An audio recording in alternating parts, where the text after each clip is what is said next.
नमावे ते नित्य सद्गुरूंचे पाय, आणतो उपाय करू नये, गुरुचरणाविन मानू नये काही, वेदशास्त्र पाहे हेची सांगे, एका जनार्दनी गुरुचरण सेवा, एका जनार्दनी गुरुचरण सेवा, प्रिय होय देवा सर्व भावे, गुरुचरणाविन मानू नये काही, वेदशास्त्र पाहे हेची सांगे, गणाधीश जो ईश सर्वा गुणांचा, मूळारंभ आरंभ तो निर्गुणाचा, नमो शारदा मूळ चत्वारवाचा, गमुपंत आनंत या राघवाचा, मुकं करोति वाचालं पंगुं लंघयते गिरिं, यत्कृपातमहं वन्दे परमानन्दमाधवं, नारायणं नमस्कृत्य नरं चैव नरोत्तमं, देवीं सरस्वतीं व्यासं ततो जयमुदीरयेत्, श्रुतया देवदेवेश नारायणं जगत्पते, त्वदीयनाम ध्यानेन कथायशे शुभकथा जयांसी केलिया स्मरण, होय सकळ विद्येचे अधिकरण तेची वंदू, श्रीचरण श्री गुरूंचे ते नमस्कारोणी आता, वसुदेवसुतं देवं कंसचाणूरमर्दनं, देवकी परमानंदं कृष्णं वंदे जगद्गुरु, सदाशिवसमारंभां श्रीभाऊसाहेब माध्यमाम्, अस्मदाचार्यपर्यंता वंदे श्रीगुरुपरंपरा, जयांचा जगी जन्मनामार्थ झाला, जयाने सदा वासनामात केला, जयांची वर्णिता थोर कीर्ती, नमस्कार माझा श्री शंकर महाराज मूर्ती, सिद्धराम अवतारधारी, गुरुदेव अण्णा स्वरूपी येवोनी, जनहितार्थ सतर्क राहोनी, करी कल्याण दासांची, ओम नमो रसाळ माऊली तुझे कृपेची साऊली, वर्षा विगा मजवरी कीर्तन वेळी, मी तव तुझाची बाल विषयो वर्ततसे विशाल, करावे मज बाचाल सेवे लागी, ब्रह्मानंदं परम सुखदं केवलं ज्ञानमूर्ती, द्वंद्वातीतं गगन सदृशं तत्त्वमस्याधिलक्षणम्, एकं नित्यं विमलमचलं सर्वदी साक्षिभूतं, भावार्तितं त्रिगुणरहितं, सद्गुरु तं नमामि। जय गुरु जय जय गुरु जय, रसाळ स्वामी नमो जय गुरु जय, जय गुरु जय जय गुरु जय, रसाळ स्वामी नमो जय गुरु जय, जय गुरु जय गुरु जय, रसाळ स्वामी नमो जय गुरु जय, जय गुरु जय गुरु जय,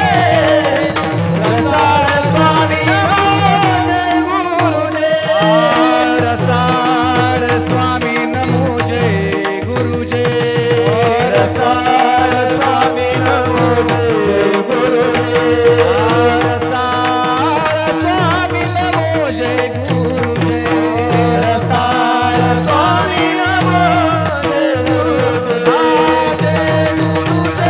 नमो जय गुरु जय, रसाळ स्वामी नमो जय गुरु जय, जय गुरु जय गुरु जय, रसाळ स्वामी नमो जय गुरु जय, जय गुरु जय गुरु जय, रसाळ स्वामी नमो जय गुरु जय, जय गुरु जय गुरु जय, रसाळ स्वामी नमो जय गुरु जय, जय गुरु जय गुरु जय, रसाळ स्वामी नमो जय गुरु जय।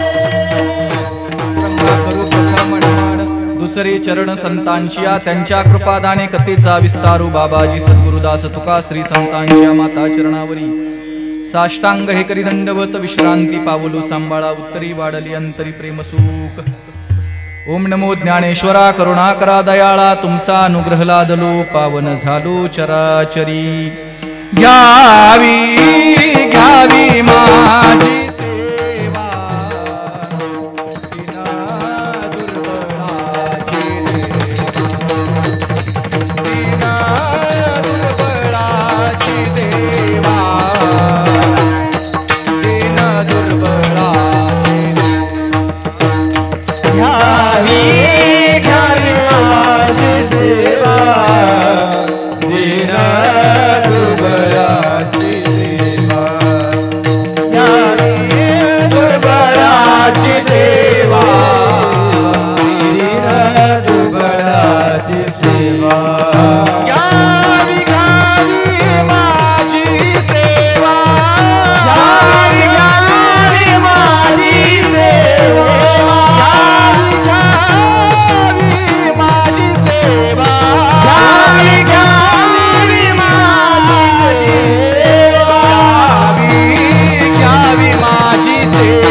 सेवा या दुर्बळाची सेवा दुर्बळाची सेवा नमावे ते नित्य सद्गुरूंचे पाय नमावे ते नित्य सद्गुरूंचे पाय आणतो उपाय करू नये गुरुचरणाविन मानू नये काही वेदशास्त्र पाहे हेची सांग। उपस्थित संत सज्जन मायबाप आदरणीय गुरुभक्त मंडळी,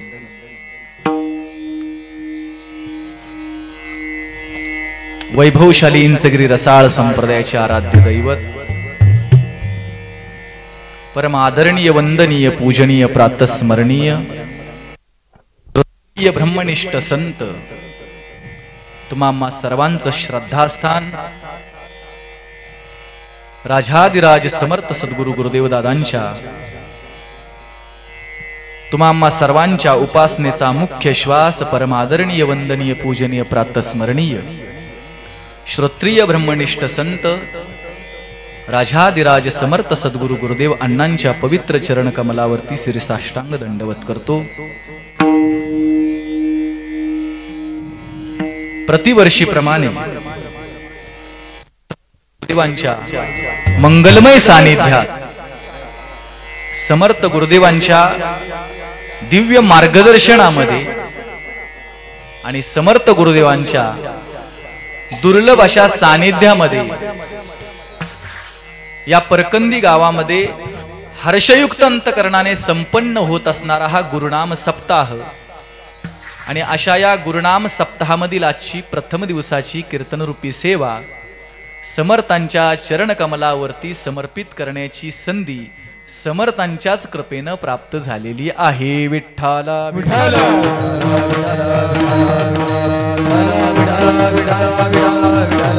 आपण फार भाग्यशाली आहोत। आपण भाग्यशाली आहोत। का भाग्यशाली आहोत? त्याचं कारण एकच आहे की आपल्या गावामध्ये आपल्याला समर्थांचं सानिध्य प्राप्त होतंय। आपण भाग्यशाली आहोत त्या कारणास्तव कारण आपल्या गावामध्ये आपल्याला आपल्या समर्थ सद्गुरुनाथांचा सहवास प्राप्त होतोय, सानिध्य प्राप्त होतोय, आश्रय प्राप्त होतोय। आणि हा आश्रय का प्राप्त होतोय त्याला एकच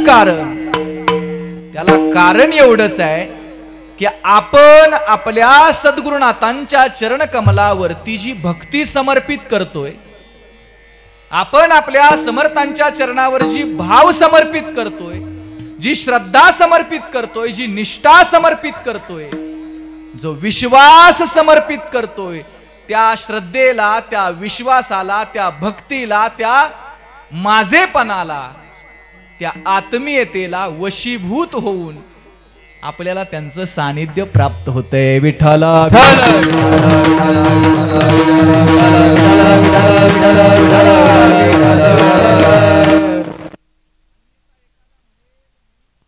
सानिध्यात राहू शकतो, कठीण आहे। एखाद्या समृद्ध सद्गुरुनाथांचं सानिध्य मिळण्यासाठी सुद्धा भाग्यच लागतं। काहीतरी आडवं येतच, सानिध्य नाही मिळणार हो। महाराज म्हणतात एखाद्याला धन मिळेल सोपं आहे, संपत्ती मिळेल सुलभ, धन मिळेल, संपत्ती मिळेल, पैसा मिळेल, वैभव मिळेल, मान मिळेल, पद मिळेल, प्रतिष्ठा मिळेल, पण समृद्ध सद्गुरुनाथांचं सानिध्य मिळण्याकरता भाग्यच असावं लागतं। सुतदारा और लक्ष्मी पापी को भी होय, सुतदारा और लक्ष्मी पापी को भी होय, संत समागम हरि कथा तुलसी दुर्लभ होय। समृद्ध सद्गुरुनाथांचं सानिध्य प्राप्त होण्याकरता भाग्य असावं लागतं, पुण्य असावं लागतं, आणि आपल्या निश्चितच जीवनामध्ये ते पुण्य असेल म्हणून आपल्या गावात, आपल्या आपल्याच स्वतःच्या जन्मभूमीमध्ये आपल्याला घडवणाऱ्या सद्गुरुनाथांचं सानिध्य आपल्याला सहज उपलब्ध होते. याकरता बोलायचं झालं तर एक बोलूसं वाटतं, आपल्याला हे सानिध्य का प्राप्त होते त्याला कारण पुण्य फळले बहुत दिवसा, फळले बहुत दिवसा, पुण्य फळले बहुत दिवसा, पुण्य फळले बहुत दिवसा, भाग्य उदयाचा कसा, भाग्य उदयाचा कसा, भाग्य उदयाचा कसा, भाग्य उदयाचा कसा, झालो सन्मुख तो कैसा, झालो सन्मुख तो कैसा, झालो सन्मुख तो कैसा, झालो सन्मुख तो कैसा, संत चरण पावलो, संत चरण पावलो, संत चरण पावलो, संत चरण पावलो, आज भिटले माझे गोरे, आज भिटले माझे गोरे, आज भिटले माझे गोरे, आज भिटले माझे गोरे, आज भिटले माझे गोरे, आज भिटले माझे गोरे, आज भिटले माझे गोरे, आज भिटले माझे गोरे. पुण्य फळले बहुत दिवसा, भाग्य उदयाचा ठसा, झालो सन्मुख तो कैसा, संत चरण पावलो. आपलं भाग्य आहे की आपल्याला पूर्व पुण्याईच्या फळामुळं आपल्या अंतकरणातील असणारी भक्ती, गुरुभक्ती, श्रद्धा, विश्वास, माझेपणा या सगळ्यामुळं आपल्या जीवनात हे सानिध्य प्राप्त झालं. 5 दिवस समर्थ सद्गुरू आपल्या गावात वास्तव्य करतात आणि त्या वास्तव्यामध्ये त्यांच्या सहवासात राहण्याची संधी आपल्या सगळ्यांना प्राप्त होत असते. आपण भाग्यशाली आहोत. पण हे सगळं भाग्य महाराज आपल्या अगोदरच्या पिढीनं, त्यांच्या अगोदरच्या पिढीनं केलेली संप्रदायाची निस्सीम भक्ती, त्या भक्तीचं फळ म्हणून आपण हे सगळे आनंद उत्सव उपभोगतोय. विठाला विठाल विठाल विठाल विठाल विठाल. पूर्वीपासून चालू असणारे आपल्या गावातील हे संप्रदायाचे संस्कार, अनेको पिढींपासून चालू असणारे संप्रदायाचे संस्कार त्या पिढीनं पुढच्या पिढीमध्ये ते संक्रमित केले, त्या पिढीनं ते जोपासले, त्यांनी त्यांच्या पुढच्या पिढीमध्ये संक्रमित केले. बघता बघता अनेको पिढ्यांमध्ये संप्रदायाची ही परंपरा अखंडित राहिली आणि अखंडित परंपरा राहिल्यामुळं परकंदी गावामध्ये बाह्यांगानं सुंदरता असेल नसेल माहीत नाही, पण अंतरंगाची सुंदरता परकंदी वासियांना प्राप्त झाली. ही आंतरिक सुंदरता मिळाली. नाही तर हल्लीच्या काळात माणसाला वाटतं घर सुंदर असावं, गाडी सुंदर असावी, कपडे सुंदर असावे, घरातल्या वस्तू सुंदर असाव्या, शरीर सुंदर असावं, चेहरा सुंदर असावा, नातेवाईक सुंदर असावे, परिवार सुंदर असावा, असं सगळ्यांनाच वाटतं का नाही वाटत? अहो, काय काम करत नाही त्याला सुद्धा वाटते गाडी सुंदर असावी, कपडे सुंदर असावे, घरातल्या वस्तू सुंदर असाव्या, हे सगळं वाटतं आपल्याला. म्हणजे घर सुंदर असावं अपेक्षा आहे, गाडी सुंदर असावी अशी अपेक्षा आहे, घरातल्या वस्तू सुंदर असाव्या अशी अपेक्षा आहे, नवे स्वतःचा चेहरा सुंदर असावा अशी अपेक्षा आहे, स्वतःचं शरीर सुंदर असावं अशी अपेक्षा आहे. पण पुढे जाऊन जर विचार केला तर जीवन सुंदर असावं असं एखाद्यालाच वाटतं. एखाद्यालाच वाटतं माझं जीवन सुंदर असावं, पण जीवनाशी निगडीत असणाऱ्या वस्तू सुंदर असाव्या असं मात्र प्रत्येकाला वाटतं. जीवनाला सुखकारक बनवणाऱ्या ज्या काही जीवनाशी निगडीत असणाऱ्या वस्तू आहेत, मग ते घर असेल, गाडी असेल, कपडे असतील, शरीर असेल, चेहरा असेल, घरातल्या वस्तू असतील, आभूषण असतील, या सगळ्यांची सुंदरता ही आपण अपेक्षित धरतो. आपल्याला वाटतं हे सगळं सुंदर असावं, पण याही पलीकडे जाऊन जीवन सुंदर असावं असं एखाद्यालाच वाटतं.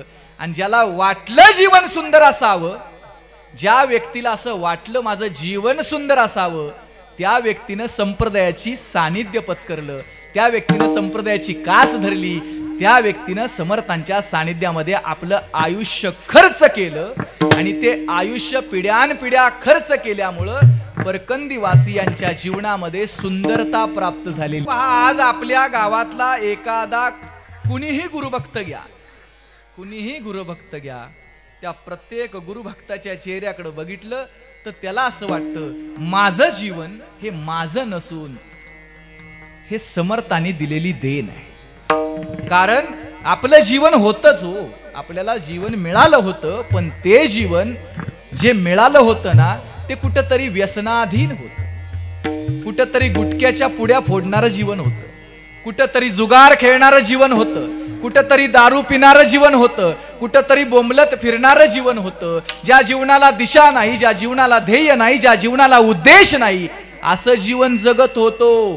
पण तेच जीवन एक समृद्ध जीवन, सुंदर जीवन, सुशोभित जीवन, संस्कारपूर्ण जीवन आणि अध्यात्मानं परिपूर्ण जीवन जर आपल्याला कोण दिलेलं असेल तर माझ्या समर्थांनी संप्रदायाच्या पवित्र गुरु परंपरेने तुम्हाला हे जीवन सुंदर दिलं। म्हणून आजही गुरुभक्त म्हणतो हे जीवन माझं नाही, हे दिलेलं जीवन समर्थांची फार मोठी देण आहे। आणि जो असं समजतो ना की माझं जीवन माझं नसून ही माझ्या समर्थाची देण आहे, त्याची सगळा कार्यभार समर्थ स्वतःच्या खांद्यावर घेतात। तुका म्हणे भार घातली यावरी, तुका म्हणे भार घातली यावरी, तुका म्हणे भार घातली यावरी, तुका म्हणे भार घातली यावरी, तुका म्हणे भार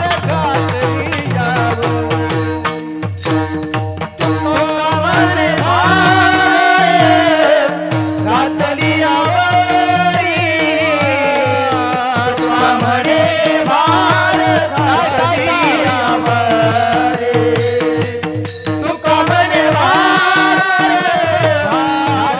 घातली यावरी, तुका म्हणे भार घातली यावरी।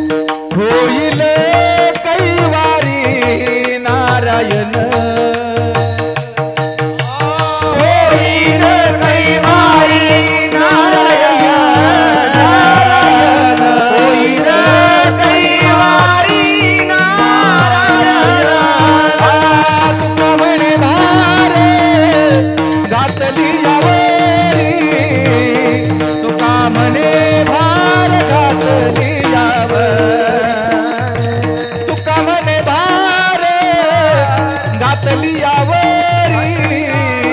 तुका म्हणे भार घातली यावरी, तुका म्हणे भार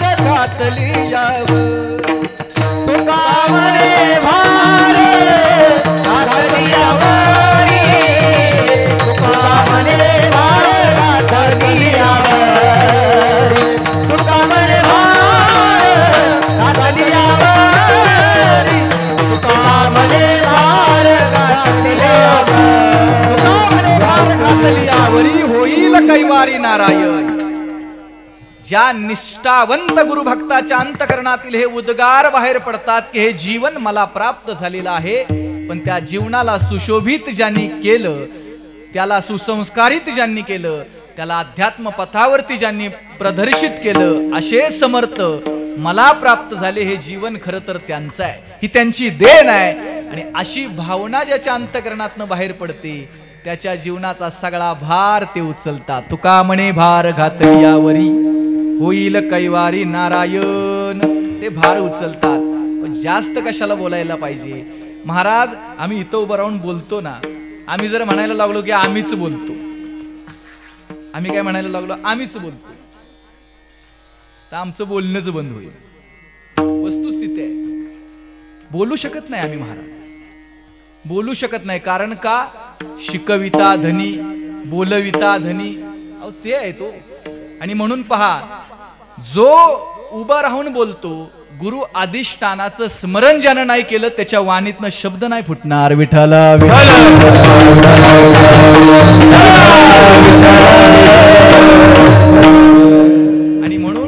देण आहे त्यांची, तुम्हा आम्हाला मिळालेलं हे सुंदर जीवन त्याला अजून सुंदर ज्यांनी केलं ती परंपरा आहे, ते सद्गुरुनाथ आहे.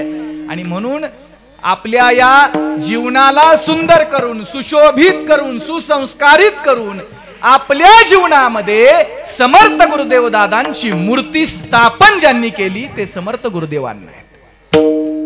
कारण आपल्या अंतकरणामध्ये एक विशाल मूर्ती समर्थांची त्यांच्या सानिध्यामुळं प्राप्त झाली, ती सानिध्यामुळं प्रतिष्ठित झाली आपल्या अंतकरणात मूर्ती.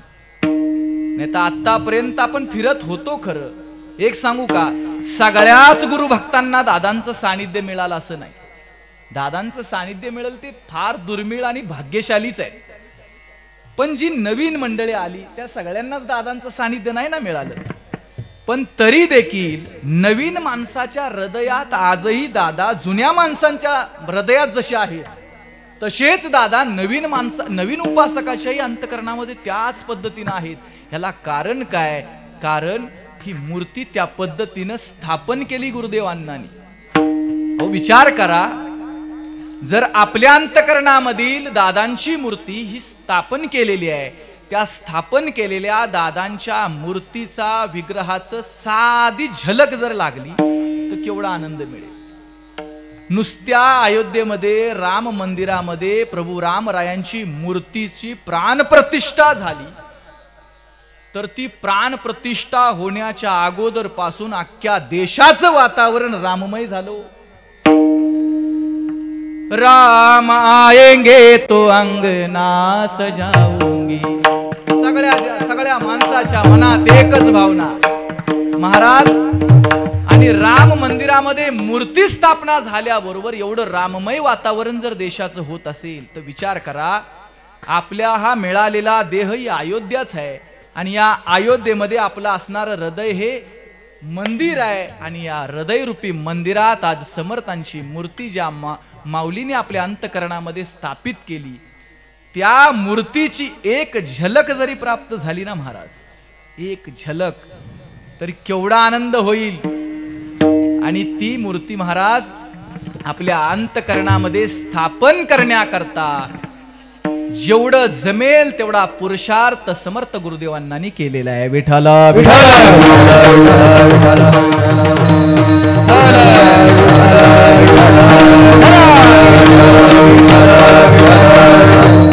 आणि म्हणून हे सगळं आपल्या अंतकरणामध्ये स्थापन करून आपल्या जीवनाला एक सुंदर जीवन बनवण्याचं महान कार्य ज्या संप्रदायाने केलं, ज्या परंपरेने केलं, त्या परंपरेचे आपण उपासक आहोत, त्या परंपरेचे आपण वाहक आहोत, त्या समर्थांचे आपण उपासक आहोत, विचारांचे वाहक आहोत. आणि हे एवढी सगळी परंपरा, समर्थांचं सानिध्य आपल्याला एवढं सगळं ज्ञान देतंय. त्या दिलेल्या ज्ञानाबद्दल, त्या दिलेल्या शिकवणीबद्दल, केलेल्या उपकाराप्रती जाणीवंतकरणामध्ये असल्या कारणानं या ठिकाणी परकंदी गुरुभक्तांच्या वतीनं त्या जाणीवेतून थोडस उतराई होण्याच्या उद्देशानं सुरू असणारा हा गुरुपूजेच्या निमित्तानंचा हा अखंड गुरुनाम सप्ताह. विठ्ठल विठ्ठल. तरी त्या उपकारातून थोडस उतराई होण्याचा प्रयत्न करायचा. असं तर उपकारातून उतराई होता येत नाही. केले उपकार सांगू मी काय, बाप न करी ऐसी माय, धर्मे त्यांच्या देखिले पाय, दिले अक्षय अभयदान. एवढे उपकार आहेत, त्या उपकारातून उतराई होता येत नाही. पण कुठेतरी उपकारातून उतराई होण्याचा प्रयासाच्या हेतून ती जाणीवंतकरणामध्ये ठेवून केलेल्या उपकाराची जाणीव त्यांच्या चरणावर समर्पित करण्याच्या भावनेनं केला जाणारा हा गुरुपूजेचा उत्सव.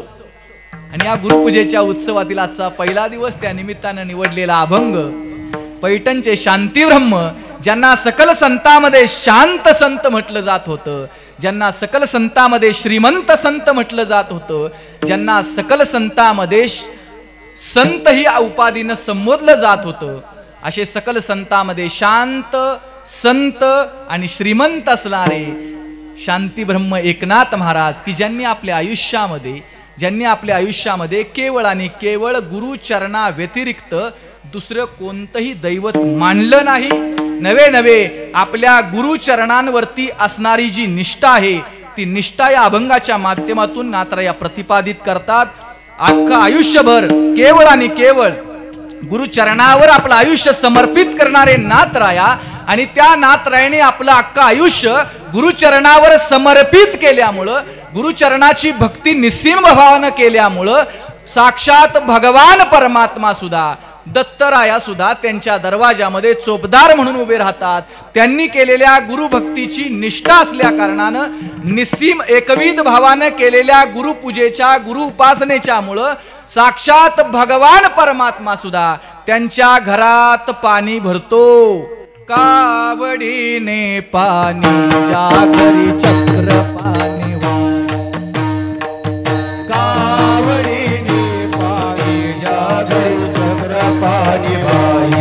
वाही, कावडीने पाणी ज्या घरी चक्र पाणी वाही, कावडीने पाणी ज्या घरी चक्र पाणी वाही.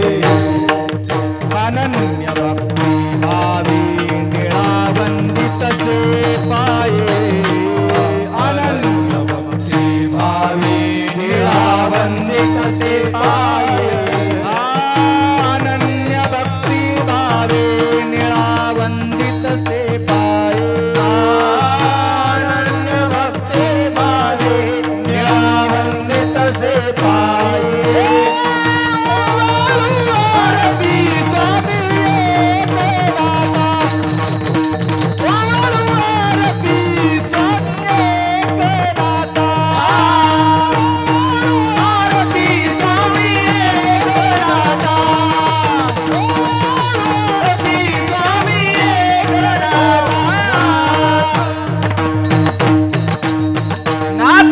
केलेली गुरूंची उपासना एकविध भावानं, एकनिष्ठ पद्धतीनं केलेल्या गुरूंच्या चरणाची भक्ती, या भक्तीमुळं नाथरायांच्या घरात भगवान परमात्म्यानं पाणी भरावं, दत्त महाराजांनी चोपदारकी करावी, एवढा अधिकार जर प्राप्त झाला असेल तर केवळ आणि केवळ गुरुचरणांची सेवा, गुरुचरणांची उपासना, गुरुचरणांचं ध्यान एकविध भावानं केल्यामुळं नाथरायांचा एवढा अधिकार वाढला. आणि तेच नाथराया या अभंगातून गुरुचरणांप्रती असणारी आपली एकविधता प्रतिपादित करत. जशी नाथरायांची एकविधता आहे ना, गुरुचरणावीन मानू नये काही, अशी जी भावना नाथरायांची आहे, अशी भावना दुर्मिळ बघायला मिळते, दुर्मिळ बघायला मिळते. केवळ आणि केवळ गुरूंच्या चरणा व्यतिरिक्त दुसरं मानायचं नाही, गुरुचरणाच्या शिवाय दुसरं ध्यान नाही, गुरुचरणांची प्रीती अंतकरणामध्ये कायम सदैव ठेवायची, गुरुचरणांचं कायम ध्यान करत राहायचं, त्यांचीच मूर्ती स्मरण करत राहायचं, त्यांचंच नामाचा जयघोष करत राहायचं. गुरुतत्वा व्यतिरिक्त दुसरा जप नाही, गुरुतत्वा व्यतिरिक्त दुसरं ध्यान नाही, गुरुतत्वा व्यतिरिक्त दुसरं चिंतन नाही. अशी एकविधता नाथरायांनी जशी बाळगली जीवनात, महाराज अशी एकविधता दुर्मिळ आहे. अशी एकविधता आपल्याला जर बघायची असेल, नाथरायांची जशी एकविधता आहे, गुरुचरणावीन काहीच नाही. ध्यान असेल, जप असेल, गुरूंचं ध्यान, गुरूंचं नाम, गुरूंचं स्मरण, या व्यतिरिक्त दुसरं काहीच नाही. जसं नाथराय समजतात तशाच प्रकारचं आपल्या जीवनामध्ये आपल्याला एका ठिकाणी बघायला मिळतं. ते ठिकाण आहे राजाधिराज समर्थ सद्गुरु गुरुदेव अण्णा. गुरूंच्या शिवाय दुसरं मानतच नाही. तुम्ही कुठल्याही मंदिरात न्याव, आपल्या सगळ्यांना अनुभव आहे, कुठल्याही मंदिरात जा, कुठल्याही देवस्थानला जा, कुठल्याही मोठमोठ्या तीर्थयात्रेला जा, पण आपल्या हृदयात ज्या गुरुमाऊलींचे चरण पादुकास उपस्थित आहेत, त्या चरणां व्यतिरिक्त दुसरं मात्र काही नाही. नवे नवे त्यांच्या अंतकरणातील भाव एकच आहे. मूर्ती गुरूंची पाहिली माझी देव पूजा झाली, माझी देव पूजा झाली, माझी देव पूजा. मूर्ती गुरूंची पाहिली माझी देव पूजा झाली, माझी देव पूजा झाली, माझी देव पूजा झाली. मूर्ती गुरूंची पाहिली माझी देवपूजा झाली, जप तप नाही मला, लागेन गुरूंच्या ध्यानाला. त्यांच्या चरणा व्यतिरिक्त दुसरी उपासना नाही असं क्वचित बघायला मिळतं. आपुला तो एक देव करून घ्यावा.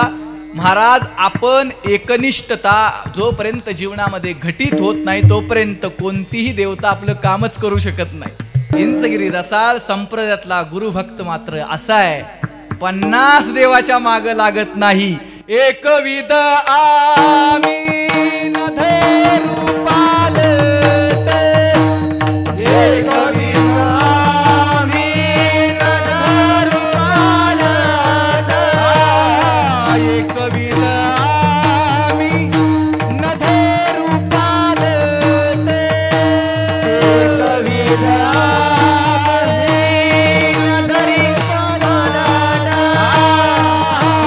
संडू हे वाट सापडली, न संडू हे वाट सापडली, न संडू हे वाट सापडली, न संडू हे वाट सापडली. तुकोबऱ्या सांगतात एकविध आम्ही न धरू पालट. एकविध आहे, ज्या आराध्य देवतेच्या चरणावर जीवन समर्पित केलेलं आहे, त्या आराध्य देवतेच्या चरणावर जे जीवन समर्पित केलेलं आहे त्या देवतेच्या व्यतिरिक्त दुसरी देवता नाही. एकविध आम्ही न धरू पालट, न संडू हे वाट सापडली. जी वाट सापडलेली आहे, जो मार्ग सापडलेला आहे, काही झालं तरी, काहीही झालं तरी संतुष्टम सततम योगी यतात्मा दृढ निश्चया मय अर्पिता मनोरबुद्धी. अशीच भक्ती जर आपण करत राहिलो तो योमत भक्ता समे प्रिया. काहीही झालं तरी मला जे प्राप्त झालेले चरण आहेत त्या चरणांपासून दूर नाही जाणार. देव बदलून काय होतो, अंतकरणातली भाव बदलायला लागतो. देव सगळेच अधिकार संपन्न आहेत, पण आपल्या अंतकरणातला भावच डळमळीत असला तर कुठलाच देव काम करणार नाही. महाराज, आजही जुन्या माणसांच्याकडे बघितलं तर काय ती श्रद्धा आहे, काय ती निष्ठा आहे महाराज.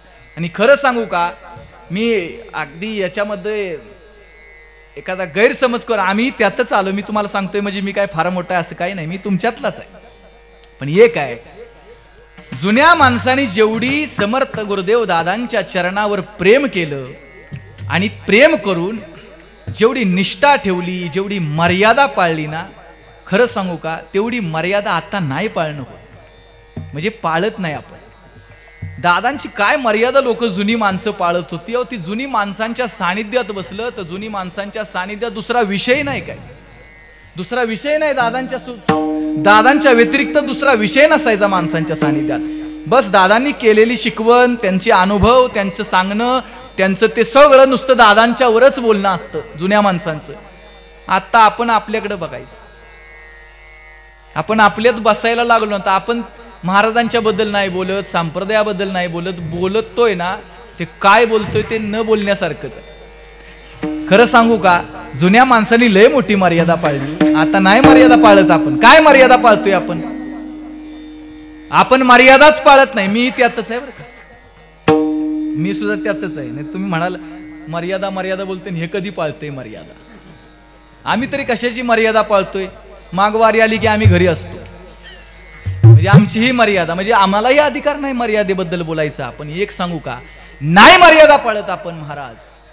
पण काय ती मर्यादा जुन्या माणसांनी पाळली.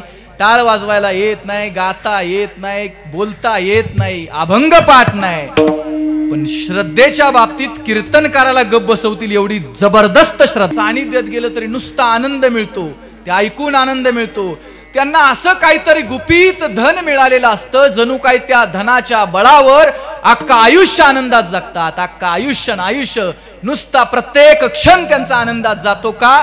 कारण तेवढी श्रद्धाच आहे त्यांची त्या समर्थांच्या चरणावर, आणि त्या श्रद्धेमुळं, त्या चरणांवर असणाऱ्या प्रीतीमुळं त्या आनंदाच्या लहरी आपोआप त्यांच्या जीवनामध्ये प्राप्त होत आहेत, आपोआप प्राप्त होत आहेत. आणि म्हणून महाराज, अशी एकविधता क्वचित बघायला मिळते. नाही तर हल्ली प्रापंचात उन्नती व्हावी म्हणून आपण जिथं ठिकाण माहिती पडलं पाहिजे, फक्त या ठिकाणी गेल्यानंतर काम पूर्ण होतं, बस एवढं ऐकायला कानाला मिळालं ना माणसाला, नाही नाही, तिथं नुसतं बोलून याचं काम होतं. महाराज गाड्याच्या गाड्या जातात येऊ, नुसतं कळलं पाहिजे. अहो जिथं जाईल तिथं भले कुठेही जा तुम्ही, श्रद्धेशिवाय नाही ना. तुमची जर समर्थांच्या चरणावर तेवढी श्रद्धा असेल तर समर्थ सुद्धा तेच काम करतो. एकविधता अनिवार्य आहे, कारण भगवान परमात्मा परम रूपानं, ब्रह्म रूपानं, चैतन्य रूपानं अख्ख्या चराचरात व्याप्त आहे. सगळीकडे तो भगवान परमात्मा ब्रह्म रूपानं, चैतन्य रूपानं, परम रूपानं सगळीकडे येतो. सगळीकडे जरी तो भगवान परमात्मा असला पण तो अदृश्य आहे. सगळीकडे तोच भरलेला आहे, अदृश्य आहे. आणि अदृश्य राहून तो भगवान परमात्मा सगळा कार्यभार सांभाळतो. वृक्षाची पान हलेजाची सत्ता, किंवा आपण जे बोलतोय, चालतोय, फिरतोय, हातवाऱ्या करतोय, पायानं चालतोय, डोळ्यानं पाहतोय, हे सगळं त्या अदृश्य. चाले शरीर कोणाची आसक्ते, चाले शरीर कोणाची आसक्ते, कोण बोलवितो हरी विना, हरी विना कोण बोलवितो हरी विना. चाले शरीर कोणाची आसक्ते, चाले हे शरीर कोणाची आसक्ते, कोण बोलवितो हरी विना, हरी विना कोण बोलवितो हरी विना. चाले हे शरीर कोणाची आसक्ते, कोण बोलवितो हरिविण. हा सर्वत्र व्याप्त असणारा भगवान परमात्मा जो चराचरात आहे, तो चराचरात व्याप्त असणारा भगवान परमात्मा अदृश्य आहे. आणि हा अदृश्य असणारा भगवान परमात्मा प्राप्त करायचा असेल तर गुरूंच्या चरणावर, नितांत चरणावर श्रद्धा असावी, नितांत प्रेम असावं, एकनिष्ठता असावी, तरच तो अदृश्य स्वरूपाचा भगवान परमात्म्याची प्रचिती आपल्याला येते. कारण अदृश्य स्वरूपाचा असणारा भगवान परमात्मा त्या भगवान परमात्म्याचं प्रतिरूप म्हणजेच सद्गुरू आहेत. धन्य धन्य गुरु राव माझे देही दाविला देव, माझे देही दाविला देव, माझे देही दाविला देव. धन्य धन्य गुरु राव माझे देही दाविला देव, माझ्या देही दाविला देव, माझ्या देही दाविला देव. अदृश्य स्वरूपाचा भगवान परमात्मा त्या भगवान परमात्म्याचं प्रतिरूपच सद्गुरू आहे. तेच स्वरूप आहे, फक्त स्वरूपाला आले. माझ्या विठोबाचा कैसा प्रेम भाव, आपणची देव होय गुरु. आणि असा भगवान परमात्म्याचं प्रतिरूप असणारं समर्थ, त्या समर्थांच्या चरणाप्रती एकविधता असेल तर ते चरण आपलं कल्याण करतात, आपला उद्धार करतात. ते चरण आपलं जीवन सुंदर आणि पावन करतात. आणि अशी एकविधता नाथरायांच्या जीवनामध्ये घटित झालेली होती. नाथराया भगवान परमात्मा म्हणूनच सद्गुरूंच्या चरणाची उपासना करत होते. आणि म्हणून आपण नित्यपाठामध्ये रोज म्हणतो की नाथराया गुरुनाच देव मानत होते. गुरूंच्या शिवाय दुसरा देव नाही, गुरुनाच देव मानायचे. गुरु परमात्मा परेशु, गुरु परमात्मा परेशु, गुरु परमात्मा परेशु, गुरु परमात्मा परेशु. ऐसा ज्यांचा दृढ विश्वासू, ऐसा ज्यांचा दृढ विश्वासू, देवदयाचा अंकिरा, देवदयाचा अंकिरा. ऐसा ज्यांचा दृढ विश्वासू, ऐसा ज्यांचा दृढ विश्वासू, ऐसा ज्यांचा दृढ विश्वासू,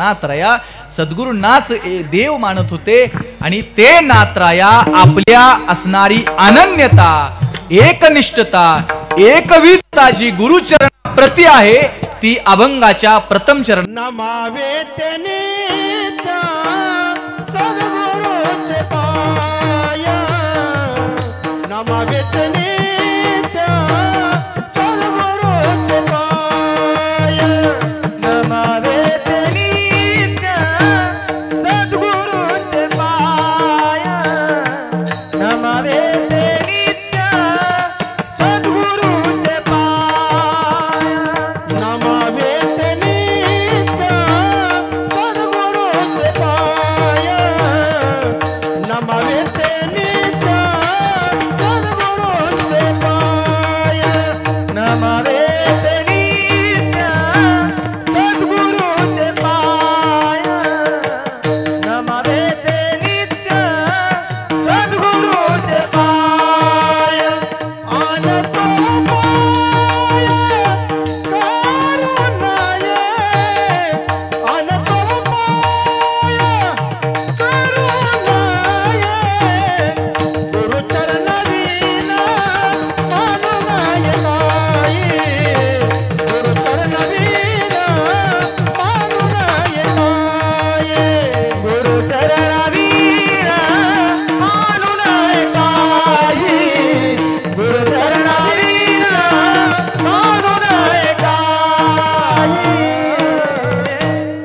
नमावे ते नित्य सद्गुरूंचे पाय. जे नाथराया एकविध आहेत गुरुचरणाप्रती तेच नाथराया उपदेश करतात की बाबा रे नमावे ते नित्य सद्गुरूंचे पाय. आणतो उपाय करू नये. जीवनामध्ये सौख्य पाहिजे असेल, जीवनाला आनंदी करायचं असेल, जीवनाला समाधानी करायचं असेल, नवे नवे जीवनाला सुशोभित सुंदर परिपूर्ण करायचं असेल तर फक्त आणि फक्त गुरुचरणावर निस्सीम भावानं शरण जावं, उपासना करावी, निष्ठा ठेवावी. कारण त्यांच्या चरणा व्यतिरिक्त सुंदर जीवनाची संकल्पना असेल तर ती अपूर्ण राहू शकते. त्यांच्या चरणा व्यतिरिक्त जर सुंदर जीवनशैलीची निर्मिती व्हावी जर अशी संकल्पना असेल तर नाही होणार पूर्ण. त्याकरता एकच आहे, नमावे ते नित्य सद्गुरूंचे पाय, आणतो उपाय करू नये. गुरूंच्या चरणाचं नित्य उपासना करावी, नमन करावं, त्यांचं ध्यान करावं, त्यांचं स्मरण करावं. गुरूंचं चरणाचं ध्यान करायचं, त्यांची नित्य उपासना करायची, त्यांची नित्य पूजा करायची. आता गुरुचरणांची पूजा नित्य करायची असेल तर गुरुचरणांची नित्य पूजा करण्याकरता गुरूंचं चरण नित्य जवळ असणं गरजेचं आहे. त्याच्याशिवाय नित्य कशी काय करणार पूजा? गुरूंचं चरण रोज पूजायचं असेल तर त्यांच्या चरणाची पूजा करण्याकरता त्यांचं चरण जवळ पाहिजे. मग त्यांचे जर चरण जवळ पाहिजे असतील तर एकतर त्यांच्या तरी जवळ राहावं लागेल, नाही तर त्यांना तरी आपल्या जवळ ठेवावं लागेल. बरोबर आहे ना? नमावे ते नित्य सद्गुरूंचे पाय. आता सद्गुरूंचे पाय रोज नमन करायचं असेल, त्यांच्या पायाचं रोज नमन करायचं असेल, त्यांच्या पायाची रोज उपासना करायची असेल, पूजा करायची असेल, ध्यान करायचं असेल तर त्यांचे पाय आपल्या जवळ तरी पाहिजेत किंवा आपण तरी त्यांच्या चरणाजवळ पाहिजे. दोन्हीपैकी एक. तुम्हाला कुठलं पाहिजे? आपण त्यांच्या जवळ पाहिजे का ते आपल्या जवळ पाहिजे? बोला लवकर, 12 वाजत अशा. पण त्यांच्या चरणाची पूजा करण्याकरता एक तर नाथराय सांग नमावे ते नित्य सद्गुरू. नित्य म्हणजे कायमच. नित्य सद्गुरूंचे पाय. आणतो उपाय करू नये. दुसरा उपाय करायचा नाही. दुसरा उपाय करत गेला तरी जीवनाला पवित्रता, सुंदरता, परिपूर्णता, सुशोभितता नाही मिळू शकत. त्याकरता जीवन सुशोभित, सुंदर, परिपूर्ण करायचं असेल, आनंदी, समाधानी, सुखी जीवनाला करायचं असेल तर नमावे ते नित्य सद्गुरूंचे पाय. मग सद्गुरूंचे नित्य पाय ध्यान करायचे असेल, पूजा करायची असेल, स्मरण करायचं असेल तर एक तर त्यांच्या चरणाजवळ तरी आपल्याला राहायला पाहिजे, नाही तर त्यांना तरी आपल्या जवळ ठेवायला पाहिजे. आपल्याला काय पाहिजे सांगा? आपण त्यांच्या जवळ राहायचं का त्यांना आपल्या जवळ ठेवायचं? बोला लवकर, नाही तर चालू द्या असं सकाळपर्यंत. काय करायला पाहिजे? आपण त्यांच्या जवळ राहायला पाहिजे का त्यांना आपल्या जवळ ठेवायला पाहिजे? हा, म्हणजे आपण त्यांच्या जवळ राहायला इच्छा. बर, त्यांना आपल्या जवळ ठेवायचं आहे असं म्हणताय तुम्ही? त्यांना आपल्या जवळ ठेवायचंय म्हणजे आपल्याला त्यांच्या जवळ राहायची इच्छा असंच आहे का? असंच आहे का? असं काही नाही, दोन्ही सारखंच आहे. आपणही त्यांच्या जवळ राहायला पाहिजे आणि तेही आपल्या जवळ धरावे ते पाय आधी आधी, धरावे ते पाय आधी आधी, धरावे ते पाय आधी आधी, धरावे ते पाय आधी आधी. आपण त्यांच्या जवळ राहायला पाहिजे, त्यांनी आपल्या जवळ राहायला पाहिजे. हा क्रम कायम चालू आहे, कायम चालू आहे. तेही आपल्या जवळ कायम आहेत आणि आपणही त्यांच्या जवळ कायम राहिलं पाहिजे. आता राहतोय असं नाही बरं का, आता राहतोय असं नाही, सगळेच राहतात असं नाही. ते मात्र आपल्या जवळ कायम आहेत. आपण त्यांच्या जवळ आहे का नाही माहित नाही. मी माझं सांगतो आपलं, तुमचं मला माहित नाही. तुमचं मला माहित नाही, कारण मी तुम्हाला कसं आहे, तुमच्या मनात काय आहे ना ते तुम्हालाच माहिती. आपल्या मनात काय आहे ना, एक तर आपल्याला माहित असतं आणि ज्यांची आपण उपासना करतोय ना त्या समर्थांना माहित असतं आपल्याला काय पाहिजे, काय आपल्या मनात चाललंय. त्यामुळं ते आपल्या जवळ आहेतच, ते मात्र शंका नाही. पण आपण त्यांच्या जवळ आहे का नाही हे मात्र सांगणं कठीण आहे बाबा, अवघड आहे, फार अवघड आहे. एक सांगू, सर्वांच्या प्रती आहे तुमचा बोध, सर्वांच्या प्रती आहे तुमचा बोध, आम्हा सर्वांचा तुम्हीच आहात जीव. सर्वांच्या प्रती आहे तुमचा बोध, आम्हा सर्वांचा तुम्हीच आहात जीव. करा अपराधा क्षमा, लावाया गुरु भजना. करा अपराधा क्षमा, लावाया गुरु भजना. घ्या ओ घ्या दादा जन्म घ्या, घ्या दादा जन्म घ्या पुरा, दादा जन्म घ्या पुरा. सर्वांच्या प्रती आहे तुमचा बोध, आम्हा सर्वांचा तुम्हीच आहात जीव. करा अपराधा क्षमा, लावाया गुरु भजना. घ्या ओ घ्या दादा जन्म घ्या. एक सांगू, चरण चरण दोन असतात, म्हणजे चरणाची पादुका दोनच असते ना. चरण कायम आपल्या हृदयात त्यांचे वास्तव्याला आहेत. ते चरण दुसरं तिसरं काही नसून महाराज त्यांनी दिलेला बोध हेच त्यांचं चरण आहे. आणि बोध रूपाचं चरण सदैव आपल्या बरोबर आहेत. आता त्या बोध रूपी चरणांच्या जवळ आपण आहे का नाही ज्याचं त्यानं बघायचं. म्हणजे बोध आहे ते बोध, बोधातलं पहिलं त्यांचं एक चरण, बोधातलं दुसरं त्यांचं दुसरं चरण. आणि म्हणून ते चरण आपल्या बरोबर सदैव आहे. फक्त आपण त्या चरणाजवळ आहे का नाही हे आपलं आपण शोधायचं आहे. आणि अशा चरणावर जे बोध रूपाचं चरण कायम सानिध्यात आहे आपल्या, अशा चरणांचं नमावे ते नित्य सद्गुरूंचे पाय. त्याचं नमन करायचं, त्याचं नमन करायचं, नमन करायचं. आणि ते जर नमन करत राहिलो तर जीवन बहरतंय, जीवन सुंदर होतंय. गुरुदेवांना नेहमी सांगतात, अरे काय करू नका, जीवन सुंदर करायचं असेल तर दिलेलं सांभाळा, सगळं काही बरं होईल. विठाला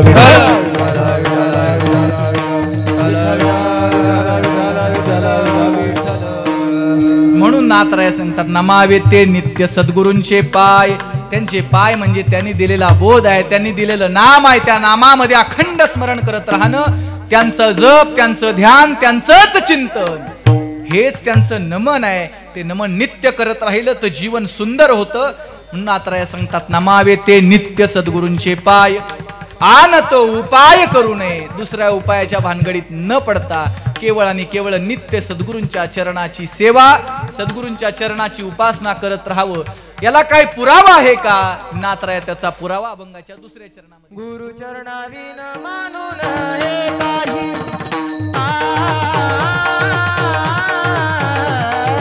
गुरु चरणाविन मानून हे काही गुरु चरणाविन मानून हे काही गुरु चरणाविन मानून हे काही वेद शास्त्र पाये हेची सांगे वेद शास्त्र पाये हेची सांगे वेद शास्त्र पाये हेची सांगे वेद शास्त्र पाये हेची सांगे वेद शास्त्र पाये हेची सांगे वेद शास्त्र पाये हेची सांगे वेद शास्त्र पाये हेची सांगे वेद शास्त्र पाये हेची सांगे गुरु चरणाविन मानून एकाची गुरु चरणाविन मानून एकाही गुरु चरणाविन मानून एकाही गुरु चरणाविन मानून एकाही गुरु चरणाविन मानू नये काही वेदशास्त्र पाहे हेची सांगे. नाथराय सांगतात वेदशास्त्र पाहे हेची सांगे गुरु चरणाविन मानू नये काही. गुरूंच्या चरणावर निसीम भाव ठेवा तरच जीवनाचं कल्याण होतं. एवढा सगळा पुरावा शास्त्राचा पुरावा नाथराय देऊन सांगतात की गुरूंच्या चरणाजवळ सगळं आहे. जे ज्याला पाहिजे ते आहे. तुम्हाला पाहिजे ते मिळेल. आणि म्हणून पहा तसं जर विचार केला तर आपण संप्रदायाशी निगडीत झालोय ना. संप्रदायाशी निगडीत झालोय आपण. बऱ्याचदा समर्थांच्या स्वरूपाच्या विग्रह स्वरूपाच्या दर्शनाचा लाभ व्हावा या हेतून आपण कमी येतो. पण प्रपंचिक लाभ व्हावा या हेतून मात्र त्यांच्या सानिध्यात जास्त. आपलं बघून घ्यायचं आपण महाराज. त्यांच्या स्वरूपाच्या विग्रह स्वरूपाच्या दर्शनाचा लाभ व्हावा असं क्वचित वाटतं. पण प्रापंचिक लाभ व्हावा म्हणून आपण सगळं करायला तयार आहे. मग 5 वाऱ्या काय करेल आणि 100 वाऱ्या काय करेल. पण कशासाठी? प्रापंचिक लाभ. त्यांच्या स्वरूपाच्या दर्शनाचा लाभ व्हावा असं क्वचित वाटतं. महाराज म्हणतात सगळं मिळतो नुसतं सानिध्य पाहिजे. ज्यांना भूतकाळ कळतोय ज्यांना भविष्यकाळ काळातील सत्य परिस्थिती कळते त्यांच्या सानिध्यात राहिलो तर काय आपल्याला कमी पडणार आहे. ज्यांना भूतकाळातलं कळते भविष्य काळातलं कळते म्हणजे विचार करा. जुनी माणसं सांगतात नुसते गुरुदेव दादा घरात बसून निर्यात आलेली लोक सांगायची की 5 लोक आले त्यांच्या जेवणाची व्यवस्था करा. 5 लोक आले त्यांच्या जेवणाची व्यवस्था करा. घरात बसून निर्यात आलेली लोक तासाभरानं बघितलं तर तेवढीच लोक आलेली असणार. हे आपण ऐकतोय. हे समर्थ गुरुदेव दादांचे अनुभव असंख्य आपण ऐकतो की त्यांच्या सानिध्यात नुसतं त्यांनी सांगितलं असं आहे बाबा तिथं जेवढी लोक थांबलेले येणार आहेत घरी त्यांच्या जेवणाची व्यवस्था करा, त्यांच्या चहापाण्याची व्यवस्था करा, त्यांच्या राहण्याची व्यवस्था करा. अगोदर सांगायचे येण्याच्या अगोदर. हे आपण कायम पाहतो. महाराज आमच्या परिसरात घडलेली घटना सांगतो तुम्हाला. आहे ना वेळ आहे ना तुमच्याकडे? नाही भरपूर म्हणजे किती वेळ आहे? ओव्हर टाइम चालतंय ना? चालेल ठीक आहे. सकाळपर्यंत चालेल. कोळेवाडीचा सप्ताह झाल्यानंतर आमच्या इकडे पाटण दौरा असतो. पाटण दौरा असतो लागूनच 7 दिवस. मग 7 दिवस पाटण दौरा असतो. त्या पाटण दौऱ्यामध्ये आमच्याच गावात कार्यक्रम आणि कार्यक्रमाला समर्थ गुरुदेवांना आले आणि आल्यानंतर ज्या वेळेला परिसरात पाहिलं शांत होते, बसलेले होते. एका झाडाखाली निवांत बसतात. ते पिंपळाचं झाड असते. दिवसभर तिथं विश्रांती असते. संध्याकाळी 6 वाजता नित्यपाठ, गुरुपूजा, नंतर कार्यक्रम म्हणजे कीर्तन असा तो नित्यक्रम असतो. मग आता तिथं निवांत विश्रांती घेत असताना गुरुदेवांना काय जाणू त्यांना जाणवत होतं असं काही होईल का काही. म्हणून संध्याकाळपर्यंत ते शांत डोळे झाकून बसायचे, निवांत बसलेले असायचे. डोळे झाकून शांत बसलेले असताना संध्याकाळी 6 वाजता बरोबर नित्यपटाला लोकांना सगळी तयारी झाली, नित्यपाठा करता सगळी लोक हजर झाली, गुरुपूजेची तयारी झाली. गुरुपूजेची तयारी झाली, लोक उपस्थित झाली, सगळी समाज आलेला आहे, गावातील ग्रामस्थ, आजूबाजूच्या परिसरातील सगळी लोक. कार्यक्रमाला सुरुवात झाली आणि कार्यक्रमाला सुरुवात झाल्याबरोबर नित्यपाठानंतर, नित्यपाठामध्येच गुरुपूजा आणि गुरुपूजेनंतर एक तासाभराचा 1.5 तासाचा पिरियड महाप्रसादाचा असायचा, नंतर कीर्तन असा नित्यक्रम कार्यक्रमाचा. पण त्या दिवशी बदल केला. म्हटले काही नाही, नित्यपाठ झाला की लगेच कीर्तन करू आपण. गुरुदेवांना म्हणलं कीर्तन झालं पाहिजे. कारण का? लोक म्हणायला लागले, अहो लोक उपाशी आहेत, वेळ होईल, कीर्तन आता लगेच चालू केलं तर 10 वाजतील, 10:30 वाजतील. गावच्या भागात एवढी लोकांना सवय नाही लेट जेवायला, लवकर झालं पाहिजे, उरकणार नाही, कंटाळतील लोक. नाही नाही, आज कीर्तन 9च्या पुढे 5 मिनिटंही चालणार नाही. कारण मला माझ्या मालकानं 9 वाजून 5 मिनिटानं कीर्तनाचा जय विठ्ठल घ्या असं सांगितलेलं आहे. 9 वाजून 5 मिनिटाच्या पुढे मी कीर्तन करू शकत नाही असा शब्द आम्ही आमच्या कानानं ऐकला. कीर्तनाला सुरुवात झाली, नित्यपाठ झाल्याबरोबर आणि कीर्तन सुरू झालं. 9 वाजून 2-3 मिनिटातच जय विठ्ठल घेतलं. कार्यक्रमही सुंदर झाला. कार्यक्रम सुंदर झाला. 9 वाजून 1 मिनिट 2 मिनिट या फरकातच कार्यक्रम संपला आणि 9 वाजून 10 मिनिटानं आपल्या त्या आमच्याच गावातल्या एका गुरुभक्ताची आई वारली. एक आई वारली. मला काय सांगायचं यातनं, अधिकार संपन्न असणारा महात्मा सत्कार्यामध्ये विघ्न तर आणून देत नाही, पण त्या सत्कार्यामध्ये येणाऱ्या विघ्नाची चावलही त्यांना लागते. आणि त्यांनी बरोबर 9 वाजून 2 मिनिटानं कार्यक्रम संपवला. 9 वाजून 10 मिनिटानं त्या गुरुभक्ताच्या घरातली त्यांची आई मातोश्रीचा देहावसान झालं. मला सांगायचं आहे काय, ज्यांना भूतकाळ कळतो, ज्यांना भविष्यकाळ कळतं, ज्यांना वर्तमान कळतो, अशा समर्थांचे आपण उपासक आहोत. आणि अशा समर्थांच्या चरणावर जर भाव असेल महाराज, तर आपल्या आयुष्यात आपल्याला काय कमी नाही पडत. आम्ही आमच्या जीवनात उपभोगते. आता ही सगळी तरुण भजनी मंडळ आहे महाराज, लोकांना व्यासपीठ मिळत नाही, आम्हाला कंटाळा येते एवढं कार्यक्रम करतो. जेवढं आहे ते तुमच्या चरणावर असं अखंडित राहावं, असं अखंडित राहावं आणि सदैव तुमचा कृपा प्रसाद पाठीशी असावा. स्वतःचं कल्याण करायचं असेल, जीवनाला सार्थकी न्यायचं असेल, जीवनामध्ये सुमधुर जीवन, सुंदर जीवन प्राप्त करून घ्यायचं असेल, तर बाबा गुरुचरणाची कास धरा. नमावे ते नित्य सद्गुरूंचे पाय, आणतो उपाय करू नये. गुरुचरणावीन मानू नये काही, वेद शास्त्र पाये हेची सांगे. आपण नुसतं गुरूंच्या चरणाची भक्ती करून, गुरूंच्या चरणाची सेवा करून, गुरूंच्या चरणाचं ध्यान करून काय होईल? देवाला विसरायचं का? अहो देवाला गुरुचरणाची केलेली सेवाच आवडते ना, तर या शेवटच्या चरणात सांगतात, एका जनार्दनी गुरुचरण सेवा, एका जनार्दनी गुरुचरण सेवा, एका जनार्दनी गुरुचरण सेवा, एका जनार्दनी गुरुचरण सेवा. प्रिय होया देवा सर्व भावे, प्रिय होया देवा सर्व भावे, सर्व भावे गुरुचरणावी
मुबारक माई मुबारक माई मुबारक माई ज्ञानेश्वर माऊली एका जनार्दनी गुरुचरण सेवा प्रिय होय देवा सर्व भावे. गुरुचरणांची केलेली सेवा देवालाही आवडते आणि म्हणून नाथराय सांगतात गुरुचरणांच्यावर निस्सीम भाव ठेवावा, श्रद्धा ठेवावी, भक्ती करावी, गुरुचरणांचं ध्यान करावं. जे ध्यान केलं असता जीवनाचं कल्याण होतं, जीवन सार्थकी लागतं, जीवन सुंदर सुशोभित आणि सुसंस्कारित होतं. अशा प्रकारचं जीवन ज्यांच्या सानिध्यात तुम्हाला प्राप्त होतंय आणि ज्यांच्या सानिध्यामुळे जीवनाला किंमत आहे, ज्यांच्या सानिध्यामुळे जीवनाला आनंद मिळतोय, सुख मिळतंय, समाधान मिळतंय, अशा समर्थ गुरुदेवांच्या चरणावरती आपलीही अंतकरणातील भाव, आपल्याही अंतकरणातील भक्ती द्विगणित व्हावी, वाढत राहावी, नित्य निरंतर अशी उपासना आपल्याकडून होत राहावी अशी त्यांच्या चरणावर प्रार्थना करतो. तसं विचार केला तर कीर्तनाचा वेळ बराच झालाय, त्यामुळे तुमची मानसिकता नाही असो एवढं सांगतो. एक शेवट थोडे 2 मिनिटं मी तुमची घेतो आणि आपण सेवा समर्पित करू. महाराज आपल्या गावामध्ये समर्थांचं मंदिर आहे, समर्थ गुरुदेव दादांचं अधिष्ठान आहे आणि जवळजवळ 70-75च्या पेक्षा जास्त मंदिरं आज महाराष्ट्रामध्ये समर्थ गुरुदेव दादांची आपल्याला पाहायला मिळतात. आपण त्या अनुभव घेतोय, जिकडं बघील तिकडं समर्थांची मूर्ती आपल्याला मंदिरामध्ये प्रस्थापित झालेली आपण बघतो. आपल्या इथं अधिष्ठान आहे. जसं मंदिरामध्ये समर्थ गुरुदेव दादांचं अधिष्ठान आहे ना, तसं प्रत्येकाच्या हृदयामध्ये सुद्धा त्यांचं अधिष्ठान आहे आणि ते अधिष्ठान आपल्या हृदयात निर्माण जर कोणी केलं असेल तर ते गुरुदेव अण्णांनी केलेलं आहे. आजही आपल्या प्रत्येकाच्या हृदयात दादांचं स्मरण अखंडित ठेवलेलं आहे. ते गुरुदेव अण्णांनी ठेवलं, ते काय कमी परिश्रम नाहीये. आजही दादा एवढ्या वर्षानंतर प्रत्येकाच्या हृदयात तसेच्या तसे आहेत. काय सामर्थ्य कमी नाही महाराज. आणि हे कधी होतं? ज्या वेळेला अंतकरणात निष्ठा असते, एकविधता असते, त्यावेळेलाच ही क्रांती होते. आणि निष्ठा महाराज अशी उत्पन्न होत नाही, अशी काही कुठं बाजारात विकत मिळत नाही. निष्ठा, विश्वास, माझेपणा, आपुलकी, जिव्हाळा हे काही बाजारात थोडी ना मिळतं कुठं विकत. बाजारात मिळत असतं तर सगळ्या श्रीमंत लोकांनी सगळीच घेतली असते, आपल्याला काहीच मिळाली नसती. हे बाजारात नाही ना मिळत. ज्याच्या अंतकरणामध्ये समर्थांनी केलेल्या उपकाराची जाणीव आहे, त्याच्याच अंतकरणामध्ये त्यांच्या प्रतिनिष्ठा आहे.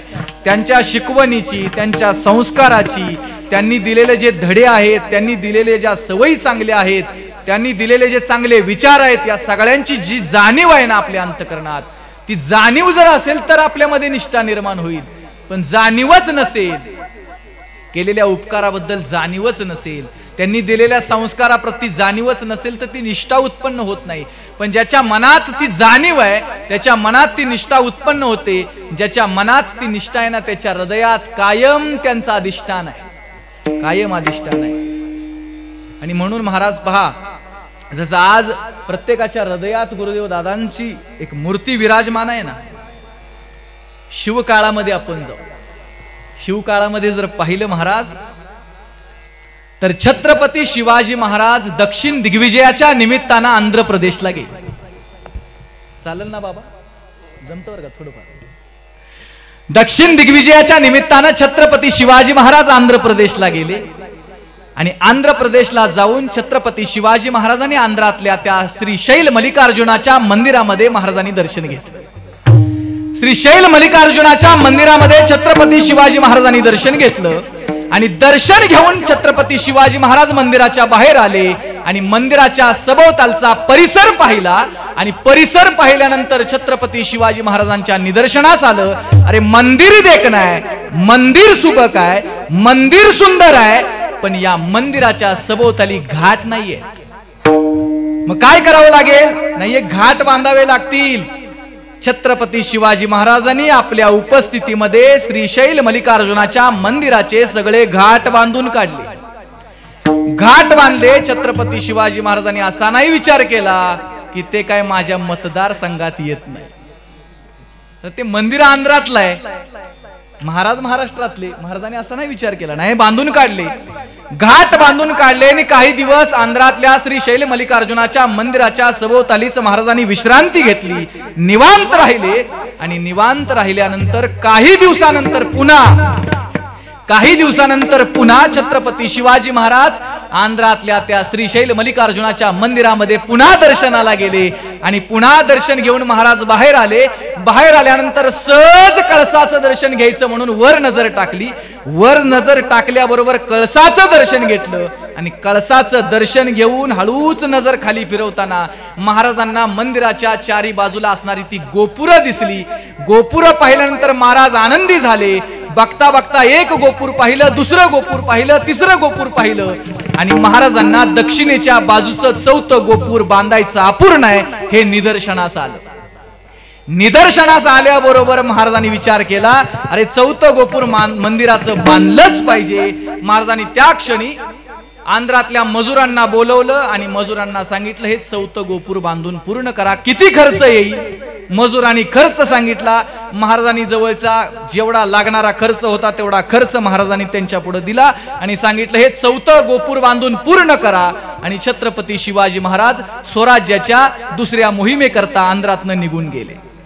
निघून गेल्याबरोबर मजुरांनी महाराजांनी दिलेल्या त्या पैशाच्या बळावर श्रीशैल मल्लिकार्जुना मंदिराच्या चौथ्या गोपुराचं बांधकाम पूर्ण केलं. मंदिराचं चौथं गोपूर बांधलं. पण मजुरांच्या मनामध्ये संकल्प निर्माण झाला, अरे गोपूर तर बांधलेला आहे, गोपूर तर बांधलेला आहे, पण या चौथ्या गोपुरामध्ये मूर्ती कुठली बसवायची? मूर्ती कुठली बसवायची? महाराजांना विचारलं नाही आपण मूर्ती कुठली बसवायला पाहिजे? कारण मंदिर तर सुंदर आहे. आजपर्यंत अनेक राजे महाराजे आले, त्यांनी पाहिलं मंदिर, पण अशा प्रकारचा राजा आपण पहिल्यांदा पाहतोय. आणि म्हणून मजुरांच्या मध्ये चर्चा निर्माण झाली, अरे गोपूर तर बांधून पूर्ण, या चौथ्या गोपुरात मूर्ती कोणती बसवायची? त्यावेळेला मजुरांमध्ये चर्चेमध्ये एक मजूर उठला आणि म्हणाला, एक काम करूया ना, आजपर्यंत एवढे राजे महाराजे आले, सगळ्यांनी मंदिरात दर्शन घेतलं, सगळ्यांनी मंदिर पाहिलं, सगळ्यांनी मंदिराचा परिसर निहाळला, पण मंदिराच्या परिसरातल्या घाटाचं काम अपूर्ण आहे हे वाटलं फक्त जाणत्या राजा छत्रपती शिवाजी महाराजांनाच. सगळ्यांनी बरेच महाराजे आले, अनेको राजे आले, सगळ्या महाराजांनी दर्शन घेतलं, सगळ्या महाराजांनी कळसाचं दर्शन घेतलं, पण या मंदिराच्या चौथ्या गोपुराचं बांधकाम अपूर्ण आहे हे वाटलं फक्त जाणत्या राजा छत्रपती शिवाजी महाराजांनाच. एक काम करूया, अनेको मूर्त्या बसवण्यापेक्षा या चौथ्या गोपुरामध्ये छत्रपती शिवाजी महाराजांचीच मूर्ती बसवली.